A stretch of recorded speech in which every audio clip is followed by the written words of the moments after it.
As always, for starters, the land acknowledgement. I'm recording this here on occupied Tierra territory, otherwise known as Albuquerque, New Mexico, and together let us continue this fight and struggle for Black and Indigenous liberation. So, as always, you already know me. I'm your host, Zachariah Jazz. It's been a minute, and it's controversial. So, it's been a while. I've had some things going on, things with my father, and time I finally come to clean out his apartment and get everything out of there, and ultimately move half of it in here. That's why you can see that shelf behind me there. But yeah, so I was dealing with all of that and stuff, and a few other things, and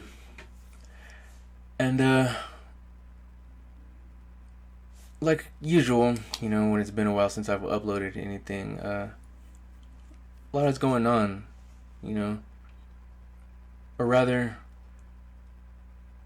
things that I notice, and some more controversial contradictions, you should say, that I want to point out here in this video, and that is our reality as being Black, Indigenous, or people of color, or people from the LGBTQ community, anything like that, and how racist people don't believe what we deal with, and they tell us that we're tripping and that it's not a system, it's not systemic racism, that there are no biases, that this happens to everybody,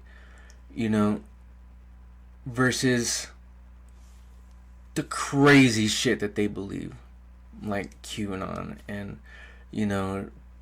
Pizzagate, John F. Kennedy Jr. coming back to life and being Donald Trump's vice president in the 2024 elections, and Christianity. And now I don't mean that in the sense of, or to hate on Christianity. I know some wonderful Christian people, and I have no place to just disregard their belief or to tell them that they're tripping, regardless of what I believe. Who am I to tell them that they're wrong? I don't think that's right, because as being a Black person and fighting for equality and equity and inclusion, and to be a part of society without being looked at as a threat or a criminal, be that as me, I can't just tell somebody that they're wrong for their beliefs and outcast them for it or whatever, but I will point out that how can you evangelical people who have a blind faith in something that they have no physical or tangible proof of can tell me that what I see and what I know to be a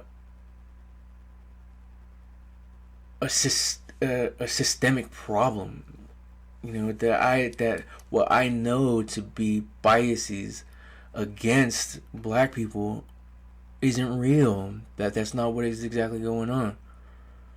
Just because some white person gets their ass beat by a cop, that's evidence that this happens to everybody, and that it's not just Black people that happen, and there is no systemic racism. And want to tell me that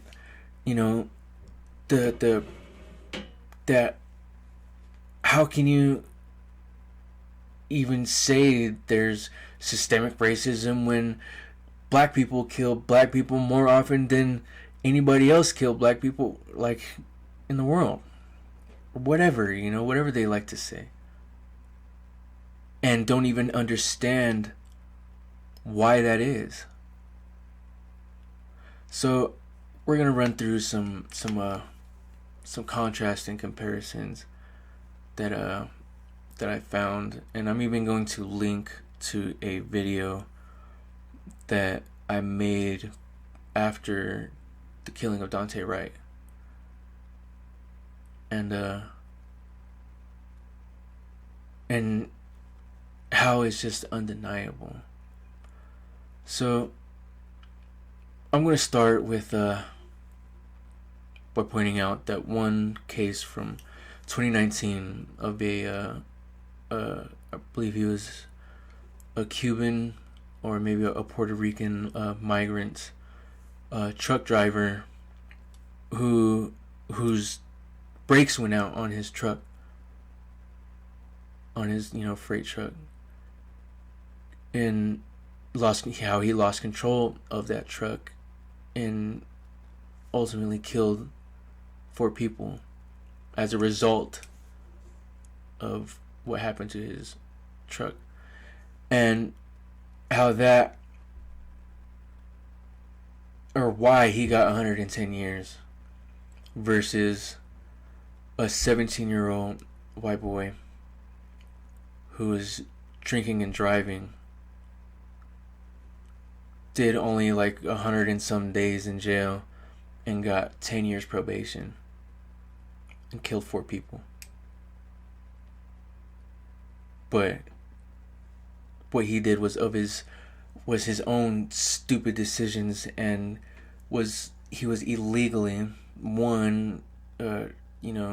drunk at 17, drunk driving at 17, and killed 4 people, versus this migrant dude who was doing his job. He was at work basically, and the truck that was issued to him by the company that he works for, the brakes went out and 4 people died. Now, I mean, off the top right there, I mean, that just sounds wrong.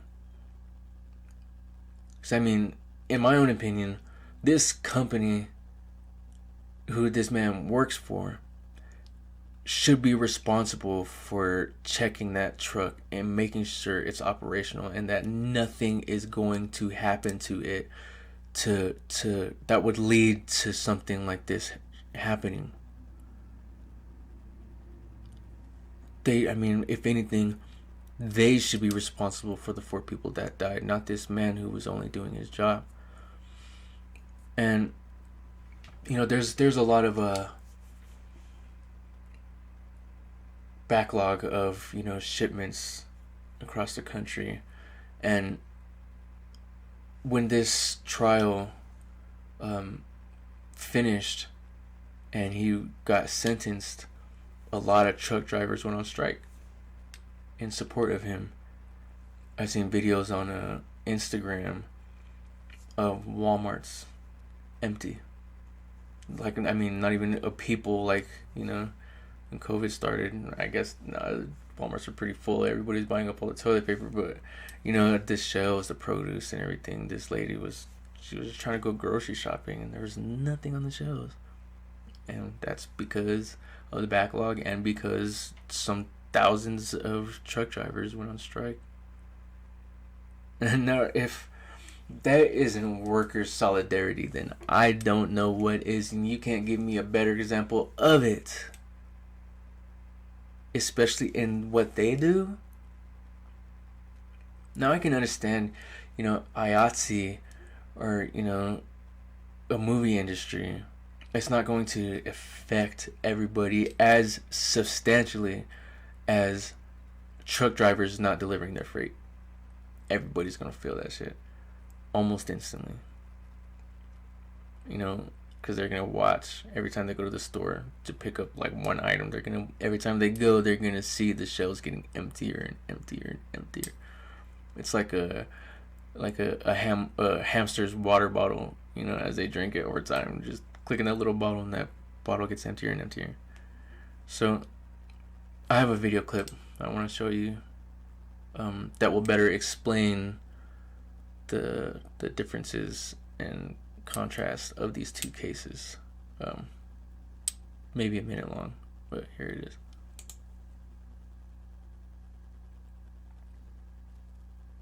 Was the 16-year-old Ethan Couch. He's from Texas, white kid from Texas. And he was under the influence, and he also killed 4 people. I think right after that, he was sentenced to about 10 years of probation. He escaped with his mom to Mexico. He was caught. He then served 720 days, I believe, in jail for violating parole. The point is, Maria, that in this moment, here's a case of Ethan. And in this moment, Ethan is out of jail. He's still not in jail. He's out, he's free. And you have someone like Rogel, a Latino man, that also killed 4 people, that was not drunk, and he's in jail. So, when you look at these parallels, what does that say to you about the way that this country and this system treats Latinos? This is a story you've been telling forever, but what do you draw from that? Exactly, because we are seeing these perfectly parallel narratives, right? White young men are perceived to be, and stories are told, and movies are written, and dramas are made, and TV shows where they're the saviors and the police, and they save everybody. And so therefore, they are the best intentioned human beings of all white men. Because, they're kind of running things, so they get to kind of decide in which way they're portrayed. Meanwhile, the narrative about immigrants writ large, about refugees, if he's from Cuba, he's probably through the refugee program, Rogel, and that goes to the deeper issue of how the immigrant and refugee narrative has been distorted by our colleagues in the news media. That's why it's so important that we do this kind of work where we're like, hold on a second, right? That we understand that more criminals exist who were born in the United States than those that are coming from outside of the United States, that we repeat that information, that we talk about what it is to be a refugee, what it is to be an immigrant, and a legal immigrant. And even if you are undocumented, that doesn't mean that you are immediately a criminal. So we have to deconstruct this narrative that has been created and elevated. Now, you can see how that it's not right. It's not equal. It's not fair. It's not justice. So, it's obvious why, well, to me, it's obvious why this Cuban migrant got 110 years. Well, and ultimately, it's the prosecutor too. They choose what they're gonna prosecute and how it goes down. But now, why did that prosecutor get so harsh on him? But the prosecutor who handled Ethan Couch's case wasn't as harsh. Let's try to understand that, right? So, who exactly was Ethan Couch? Now, while y'all was watching that clip, I looked up some quick family history on Wikipedia, and this probably will explain, even just in this first paragraph that I read, this probably explain why Ethan Couch got off so easily versus a Cuban migrant who was just a truck driver. He didn't have anything, came here with nothing, legally got a job, started working, and got the axe for it. So, let's read here. Couch's parents are Fred and Tanya. Fred founded Claiborne Metal Works, a metal roofing company, in 1986, and Tanya was a nurse before her license was revoked in 2012. That's interesting. I wonder why. I'm going to look into that later. Couch grew up in Burleson and previously attended Anderson Private School. Couch drove himself to school at the age of 13. When the head of the school questioned that practice, his father threatened to buy the school. Couch withdrew from Anderson and began attending a co-op based in nearby Watauga until age 15 when he enrolled in a community college. At the age of 15, Couch was cited for minor in consumption of alcohol and minor in possession of alcohol. So he was caught in a parked pickup truck with a naked, passed out 14-year-old girl. He pleaded no contest and was sentenced to probation, a compulsory alcohol awareness class, and 12 hours of community service. His parents, who divorced in 2017, have also each had legal problems publicized in the media following their son's conviction. Fred Couch has previously been charged with evading arrest, theft by check, and assault against his then wife Tanya, and was convicted of misdemeanor assault in 2000. On August 19, 2014, he was arrested for impersonating a police officer, allegedly displaying a fake badge during a disturbance call, and was later found guilty and sentenced to a year probation in December 2016. I mean, that's a serious offense. You know, impersonating a police officer. That is a serious offense. In February 2016, police were called to his home after he allegedly choked his girlfriend, but no charges were filed. In September 2019, he was charged with assault, allegedly having choked his girlfriend with his hands that July. I mean, wait, hold on. In 2013, Tanya Couch was sentenced to a $500 fine and a 6-month community supervisory order for reckless driving when she used her vehicle to force another motorist off the road. I mean, come on, dude, come on. This is like, I'm gonna look into why, because I mean, somebody has to have investigated why this man got away with all this shit that other people, other black people, have been lynched for in the media. They really have. Every time a black person has been killed by the police or something, they run his criminal record through the media and just, you know, to try to justify why the cop killed him. Even though we all know what we saw to be murder with our own eyes by police. You know, it's just stupid. And that's the next point that I want to get into. You know, is police killings and how they are, I guess, justified by you know, defense attorneys, like, or how they're justified by people like Charlie Kirk in this clip I'm going to show you of his. And how after George Floyd was killed, people on the right, you know, these white racist people, was talking down on us and criticizing us and saying, how can we uphold this criminal as a martyr or some kind of hero or something like that, and say all this, that, and the other about glorifying him and painting his face on murals and, you know, and hitting the streets and burning shit down because a cop killed him, you know, criticizing us for it, right? But I'm gonna show you what they did for Kyle Rittenhouse, but I'm going to show you that clip after I show you these ones. So this first one I'm going to show you is one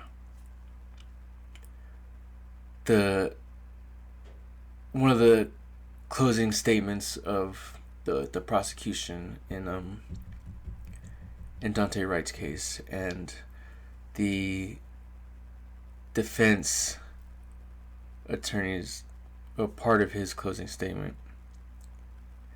And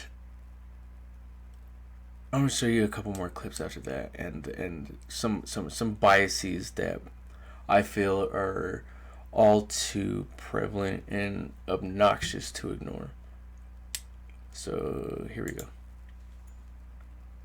The defendant's failure to recognize she was drawing and handling and firing her gun, despite hours and hours of training, despite years and years of experience, Despite the clear differences between the two, and despite the opportunity to change course and correct, and despite all the warnings and cautions against doing this very thing, is part of what establishes the defendant's recklessness and culpable negligence in killing Daunte Wright. After hearing the testimony of Johnson, no question that Officer Potter had a right to use deadly force.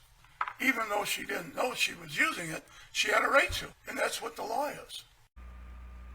So it was only just a little snippet, but still I feel like it was enough to capture exactly what I'm trying to say. And the biases that I'm talking about, that people like to say don't exist.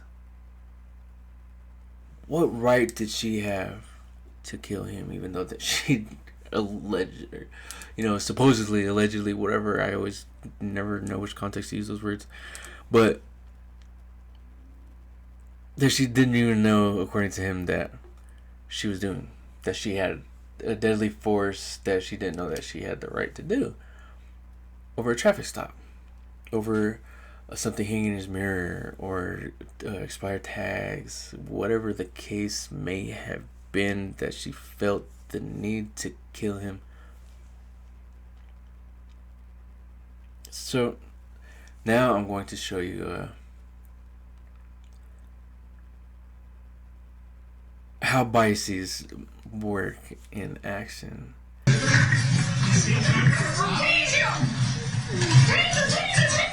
Okay, so stopping at 20201, you have the firearm in your right hand, correct? Yes. And you are pointing it directly at Mr. Wright, correct? Excuse me, Eric, we have a break. My client is... Okay. Miss Powder, do you need to take a break? Okay. It's moving away, so... Okay, members of the jury... And nothing happened. And then he told me I shot him.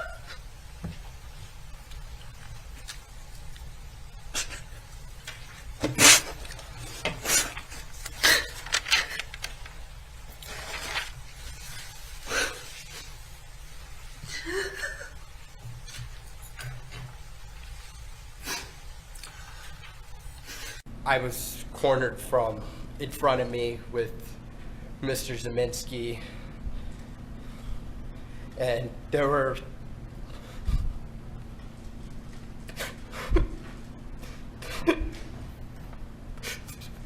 three people right there. Take a deep breath, Kyle.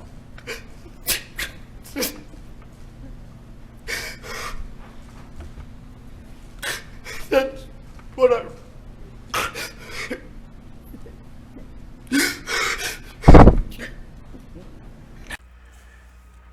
I mean, if those two clips weren't, or didn't come off as complete and utter bullshit to you, then I should just stop this video right here. But I'm not gonna do that, because if you weren't convinced by that, then we'll anyway. But this next clip I'm going to show you is a snippet of Daunte Wright's dad, and in it, I don't hear anybody asking him for no fucking break. Picture on the screen now, it's Exhibit 240. Could you just explain to the jury what's shown in this picture?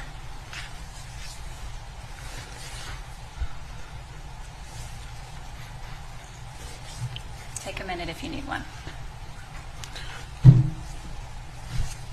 Picture of me and Daunte. You see how, I was holding him. See how his arm, we had a close relationship. He was me and my wife's first child.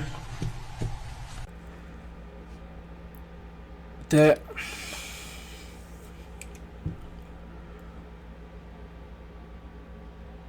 I mean, Kim Potter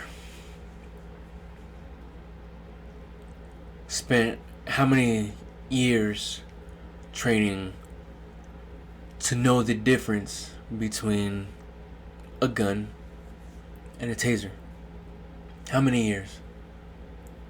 I don't remember. I legitimately don't. Like 20 something.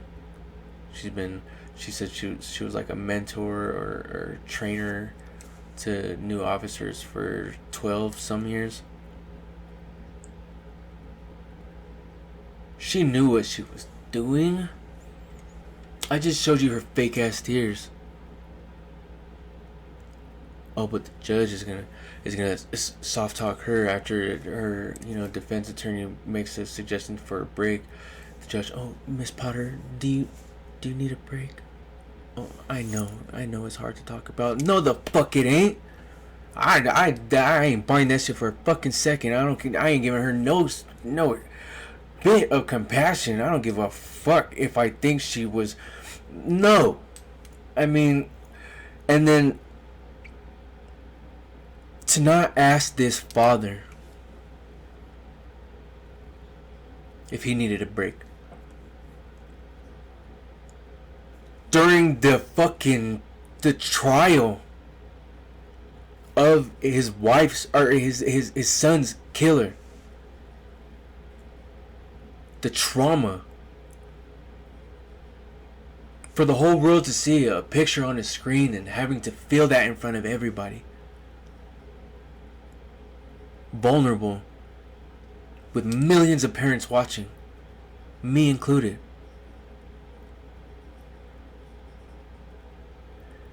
And I can, knowing the heartbreak I would feel if my son were to be taken from me. Wonder how my father would feel if he were still here, if that were me instead of Dante.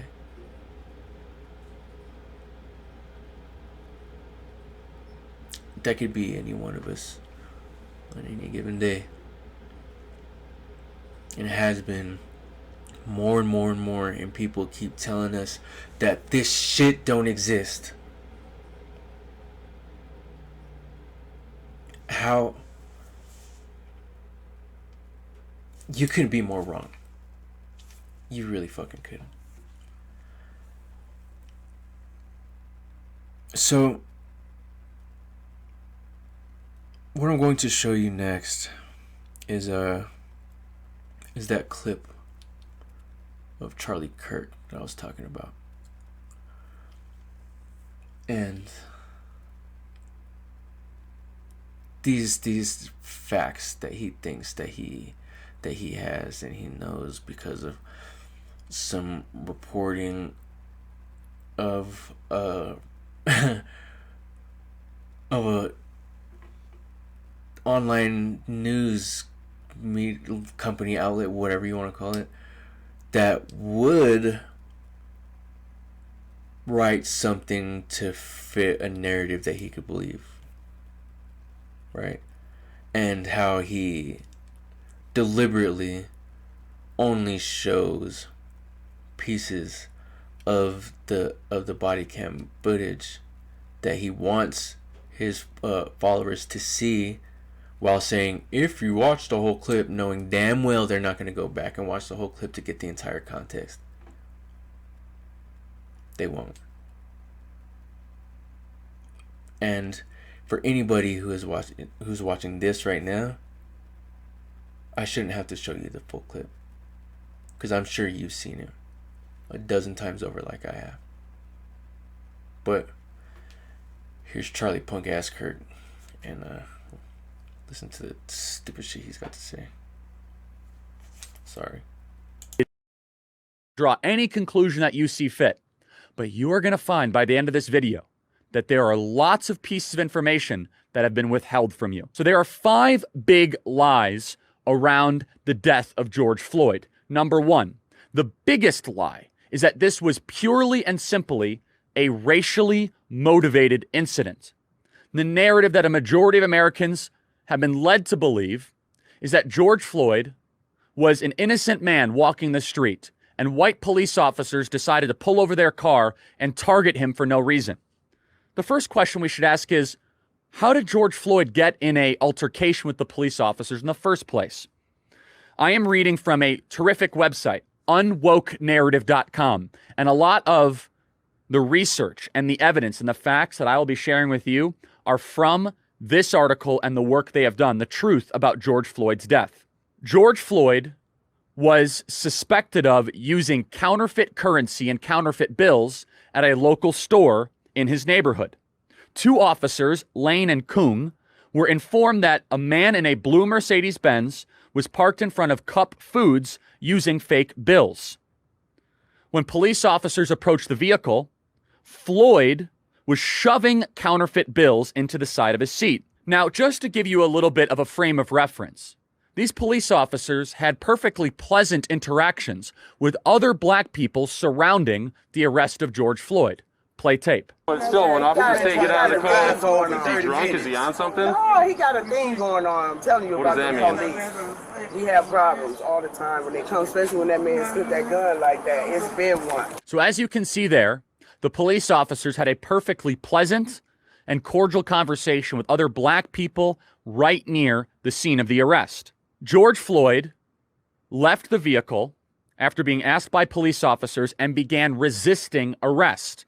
In fact, if you watch the entire video, you will find George Floyd resisting the police officers' direct orders multiple times. Play video. Ouchie, man. Are you on something right now? No, nothing. Because you acting erratic. Man, let's go. Scared, man. Let's go. Yeah, man. Take a seat. Grab a seat, man. Man, y'all don't believe me. Take a seat. I'm not that kind of guy. I'm not that kind of guy, man. Take a seat. Y'all, I'm gonna die here. Take a seat. I'm gonna die, man. You need to take a seat right now. Now, you notice the officers even asked him if he was on something because he was acting so erratic and was foaming at the mouth. We will get to the autopsy in just a second, but the autopsy later revealed that... Now, before I showed you that clip, I said that for those of you watching this, I probably shouldn't even have to show you the footage. But because I ain't full of shit like Charlie Kirk, I'm going to show you what he was talking about and that friendly conversation that one asshole cop was having with those two other black folk. And see, let me explain to you real quick what he was doing. He was fishing, meaning he was looking for somebody around who George might have been affiliated with, who could tell him something that would give the officer probable cause or fabricate probable cause to do what he did and handle this situation the way he did, which ultimately led to George Floyd being murdered for the entire world to see. So here's the footage of initial contact up to the point that Charlie Kirk decided to twist and fabricate to meet his own racist facts.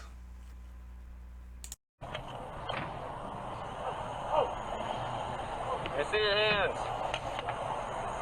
Stay in the car. Let me see your other hand. I'm sorry. Let me see your other hand. Please, both hands. Put your hands up right now. Let me see your other hand. Put your hand up there. Put your hand up there. Hands on the wheel. Keep your hands on the wheel. I'm sorry, brother. Who else is in the car? Put your foot back in. I'm so sorry. God dang, man. Man, I got shot the same way as I was before. Okay, well, when I say let me see your hands, you put your hands up. Man, I'm so sorry. You got them? Man, dang, man. Put your hands on top of your head. Last time I got shot like that was I was... Hands on top of your head. Hands on top of your head. Step out of the vehicle and step away from me, all right? Step out and face away. Step out and face away. Please don't shoot me. Please, man. I'm not gonna shoot you. Step out and face away. I'm gonna get out of here, man. Please don't shoot me, man. Please, man. I just lost my mom, man. Step out and face away. Step out and face away. Please don't shoot me, Mr. Officer. Please. Don't shoot me, man. Step out and face away. You're not shooting me, man? I'm not shooting you. Step out and face away. Okay. Please, man. Please. I didn't know, man. Get out of the car. I didn't know, Mr. Officer. I didn't know. Right now. Stop moving. Put your hands behind your back then. I'm not gonna do nothing. Facing the floor. Get it home. Hey, you come back. Stay in the car.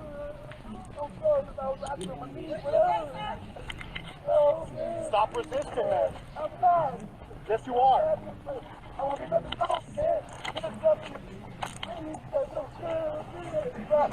Stand up. Against the wall. Yes. What are you doing? We're figuring out what's going on. Drop the bag. Figure out what's going on. Adam, What's the problem? it ain't us. We was getting a ride. I just got my phone fixed. It's my ex-man. Adam don't be. That's my ex. Are you good? He told me to get my car. That's it, man. You can ask Mr. Adam. You can ask Mr. Adam about me. Do you have ID? I'm on 38 years old. 320 or 44. Ask Mr. Adam about me, sir. I just came to buy a tablet, and when I bought a tablet, it didn't. He didn't work. Oh my God! He didn't even do nothing. You have ID? No, I don't. My name's Shawan Renee Hill. No. Sir. Okay. I just came over to get my phone. See, I don't have a purse or nothing. And my daughter is on her way to get me. What's the deal? I don't know. That's my ex. I don't know. Why is he getting all squirrely and not showing us his keys and just being all weird like that? Because he's been shot before. Well, I get that, but still, when officers say get out of the car, is he drunk? Is he on something? Oh, he got a thing going on. I'm telling you What about does the that mean? police. We have problems all the time when they come, especially when that man took that gun like that. It's been one. What's your first name? His name is George Floyd. What is it? He's a good guy. George Floyd, she said. Oh! Ouchie, What, man. are you on something right now? No, nothing. You acting erratic. Let's go. Yeah, man. Let's go. Yeah, man. Yes. I was just moving earlier. Let's go. All right, let me come on down now. It's feeling better now. Keep walking. See, they can handle George Floyd that way. They can insult George Floyd in the way that they do. And they can insult us for being pissed off about it. They can come and counter our marches and say, you know, when we're saying Black Lives Matter, they can come out and say, no, fuck you, all lives matter, fuck George Floyd, he was a criminal. It's like, but didn't you just say all lives matter? Aren't you a constitutional patriot? Because by the Constitution and United States law, we all have right to judge and jury. Right? We're supposed to. That's what I thought. But I guess that's not what I know to be true, because it wasn't true for George. It wasn't true for Dante Wright. It wasn't true for Philando Castillo. Man, how many more names do I need to say? But since we were so mad about George Floyd and people like Jacob Blake, they like to give a shit. And when white kids with AR-15s run through, protests where they understand there's going to be violence, so they take an AR-15 to expect violence in case somebody tries to attack them after because they shot somebody. This is how they uphold them. This is their icon. This is their fucking mascot. This is, you ever seen Glorious Bastards. You know that one Nazi dude who's infatuated with that girl that owns the theater, and he was posted up in that sniper perch for what was it, like 7 days, 7 days or something like that, and he killed how many Jewish people or American soldiers, I don't even remember who exactly it was he was killing, but he was killing people, and they glorified him for it, and they made a movie for him. Look what these racist ass people did for Kyle Rittenhouse.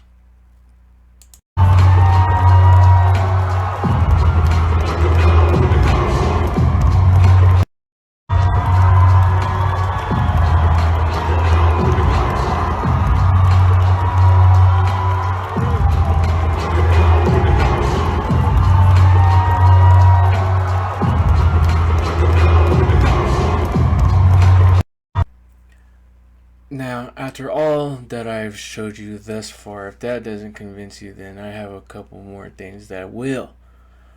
Here is a screenshot of probably one of the most hilariously racist things I've ever seen. And it's funny because have you ever heard of that? He's a parody rapper. His name is Lil Moco, and he really is, you know, a Latino man. And he draws on, you know, Sharpie tattoos. He's got like a Sharpie teardrop. Sometimes he rocks the Sharpie Telemundo sign on his neck. That shit is funny, and it's because he really is Latino, you know? But this shit is a bunch of white kids that go to some high school in Northern California, and they've Sharpied on their chest swastikas and, you know, the SS for what is it, super soldier or something like. I don't even know. I don't even want to know. I don't care to know that Nazis used to call themselves or whatever. You know, the SS. I mean, that is racy. That's can't even be seen as a joke. I'm laughing, but that's not because I find it as a joke. It's because it's stupid. And it's dangerous. I laugh in the face of danger. Ha ha ha ha. But it's not a joke. It's dangerous. And it's prevalent now more than ever. And I don't see how people can reject it. I mean, listen to this judge from Louisiana. Why are your lights on? They're like, pull up, pull up. And mom's yelling, nigger! Nigger! No, kid, we have a nigger. It's a nigger. Like a roach. Look, that's me. No, that's I came from the backside. Look, he trips over the He trips twice. He trips on the roof. I was the only one running. That's me. Kenny was standing. I'm the one that took him down. Kenny's just standing there. He lied. That lost his wallet. Yeah. That's my phone where it fell out. Look, Mom. The dude had a phone on him. He should have taken his phone and stolen from him, that fucking asshole. And now I'm going to grab a gun. Go and get the gun. It's important. Very important. As me and Austin maintain control of the situation. The bad thing is we've got video. We've got fuck. Look, they're with the car. Wait, look. There's and look, here comes the rebel. Wanna play fetch? Rebel just wants to like this. Now, these motherfucking people can sit here all day and be as racist as they want to, and people will still tell me that systemic racism doesn't exist. It's not a thing. And what pisses me off more than anything is that these crazy right-wing psychos you know, who believe in things like the big lie, you know, QAnon, all that shit. The wild thing to me is they uphold themselves as being the oppressed, the marginalized, the you know, they view themselves now as what they've done to us for 400 plus years. And the one thing that pisses me off most is when they use Martin Luther King to do that. I have this screenshot here. It's from the Nashville Tea Party. It's so frustrating. The headline says, "Descending Spiral Ending in Destruction from MLK's Brilliant Nobel Prize Acceptance Speech. Violence as a way of achieving racial justice is both impractical and immoral. It is impractical because it is a descending spiral ending in destruction for all. It is immoral because it seeks to humiliate the opponent rather than win his understanding. It seeks to annihilate rather than to convert. Violence is immoral because it thrives on hatred rather than love." But what about January 6th? What about Proud Boys, you know, beating up leftists? What about, you know, Charlottesville? What about the Capitol siege in Michigan last year? And what I found here is quotes from this online news outlet called the Patriot Post, and they are in Latin, and oftentimes you see them used in, you know, military jargon, you know, whatever. And one of them says, "Sivi pacem parabellum." If you want peace, prepare for war. Now, call me a crazy conspiracy theorist here, but tell me if this don't make sense to me. When we go out and march for our lives, our allies come out and march for our lives, and we say no justice or no peace. How do you think people who know that term, what do you think they say about that? What do you think they say when we're out here criticizing their police and calling them pigs and, you know, trying to hold them accountable, trying to get rid of them, trying to abolish them? These monuments of virtue and law and order in society, as, you know, these patriots would uphold them as being. What do you think they have to say about it? What do you think they say about, you know, the boogeyman coming to their neighborhood, you know, running through his neighborhood, looking at houses, stealing shit? What do you think they have to say about that? Well, come and get it. Let's go to war. Because they don't believe we should have anything such as any kind of peace and happiness. And it's probably one of the most frustrating things to have to live with. And there's no convincing these people of our reality of what we deal with and the things that we have to combat every day, the things we have to fight against all the time. They don't think that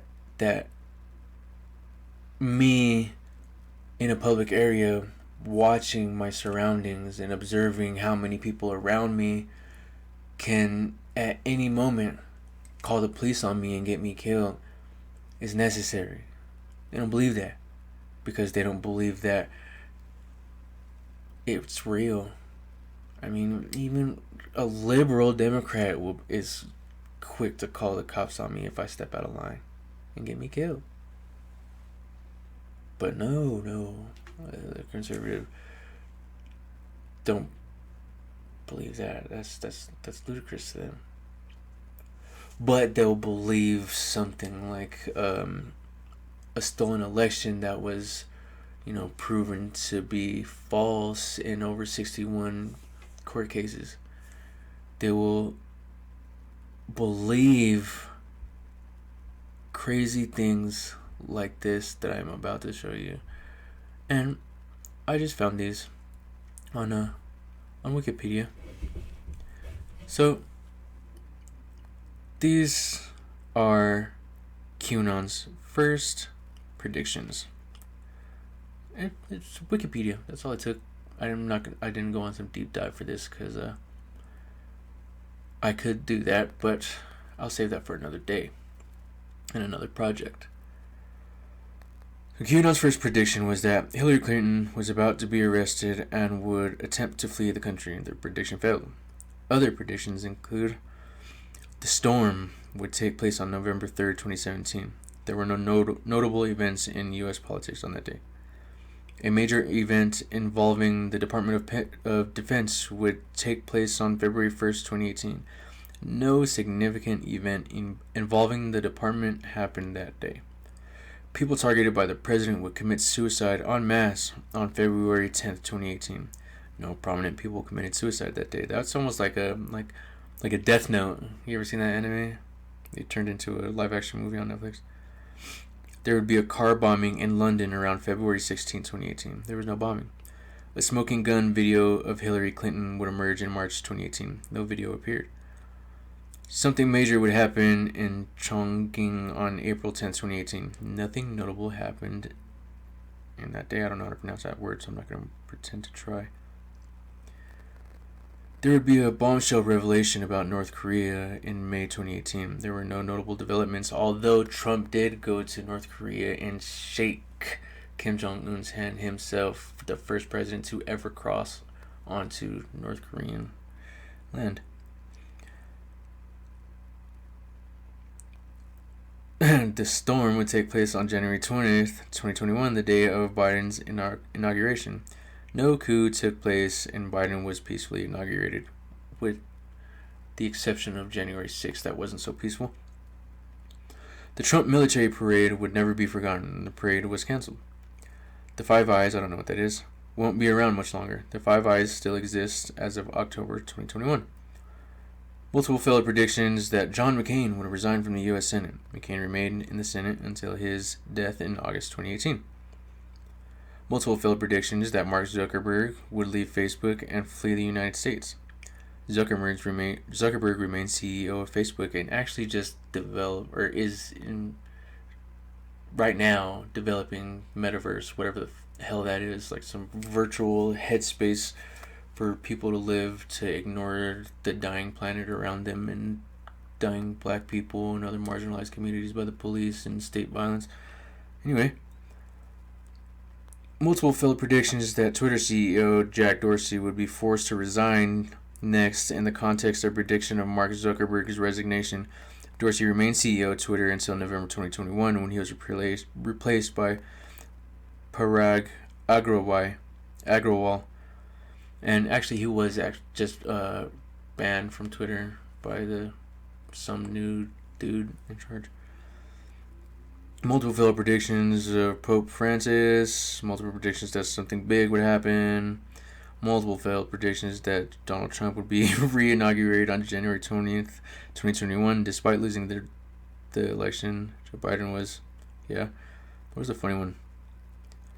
Donald Trump will be inaugurated, and this claim stems from conspiracy theories stating that the District of Columbia Organic Act of 1871 made the United States into a corporation, a theory developed by the sovereign citizen movement. Therefore, Trump would have been inaugurated as the 19th president after Ulysses S. Grant, and the country would cease to be a corporation and once again become the country started by the Founding Fathers. March 4th is the inauguration date because the 20th Amendment changed the date to January 20th, and no amendments to the United States Constitution since 1869 are recognized. Joe Biden remains the incumbent president of the United States, counted as the 46th, right? Donald Trump will be inaugurated again on March 20th, 21. After this failed 2 chances prior, QAnon delayed the re-inauguration date to August 13, which also failed. This is right. John F. Kennedy, 35th President of the United States, who was assassinated in 1963, or his son, John F. Kennedy Jr., who died in a plane crash in 1999, unspecified in the conspiracy theory, would resurrect or appear in front of a crowd in Dallas on November 2nd, 2021, and announce the reinstatement of Donald Trump as president and the installation of Kennedy Jr. as vice president. They stood out in the rain for hours that day, expecting this messiah of JFK Jr. to come back and run as Donald Trump's, vice president. You can't make this up. I mean, somebody did, but I'm not. Definitely not. This is the funniest crap in the world, and it don't even stop there. A bunch of blood libel, referring to satanistic rituals of Democrats killing babies and drinking their blood or whatever. I used to be somewhat of a conspiracy theorist too. I followed that rabbit hole of the Illuminati, back in 2012, Nibiru, Anunnaki, freaking shapeshifters. I was seeing all the videos, Beyonce changing into this big old man demon thing on stage, and all the reversed songs from Miley Cyrus and all that crazy shit, and it will come up and grab you by the boo-boo. But I never went this far. But I did learn something from it though, and it was through this conversation that I had with an old friend named Lance. Lance, I'll never forget him. He calls me a Samurai Zack. And I love that shit. It's cool. And this man had me and him. The first time we ever met, we sat there for about 6 hours and had probably the most impactful, not the most impactful, but the most can't even find the word for it. But it was a significant conversation. It was a crazy conversation that we had for something like 6-7 hours. First time we ever met. Just chilling. And he said something to me that will always stick with me. That there's a little bit of truth in everything. There may be such thing as coincidence, but a little bit of truth in everything. Now, what I understand to be true, these people don't see as being reality. Obviously not theirs because they've never experienced it. Now, how do you fight something like that? How do you describe color to somebody who doesn't have eyes to see it? How do you explain breathing to a rock, even if it could understand? I mean, I guess you can. because these people who believe these things, they can't see it, or they refuse to, or they know it because they live it, because they are that, you know. They're just too cowardly to come out and just say it. I know that you're racist. We know that you're racist. So what are you afraid of, man? Just say you're a racist.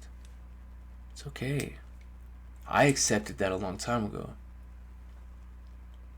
Now, don't get that confused with acceptance, because try me and I'll beat that ass. But I think I'm done with my rant. Let me scroll through some screenshots and make sure I want to cover everything. I don't want to leave y'all hanging like that. Well, I don't want to leave myself hanging, knowing that there was something that I wanted to say but I didn't. I will be wrestling with that all night. You know, trust me, I freaking will. I can't stand it. No, I think I got everything. But anyway,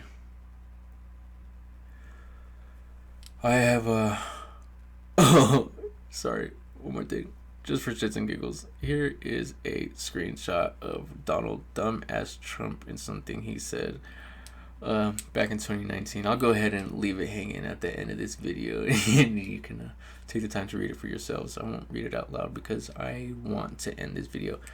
But I love y'all. If you would like to support my content, my work, here is my Cash App and my PayPal. And after I get off, or after I end this video, I'm going to look up how to start a Patreon, because I don't know why I ever didn't think of making one before, but I will be on Patreon soon, hopefully. So if you want, go check it out. My content will never be locked behind a paywall, but if you want to support, there's an outlet to do it. But again, I love you. I love all y'all. You know, take care of each other, 'cause it's getting cold and shit's about to heat up. And I don't know. Uhuru, if we'll ever know it.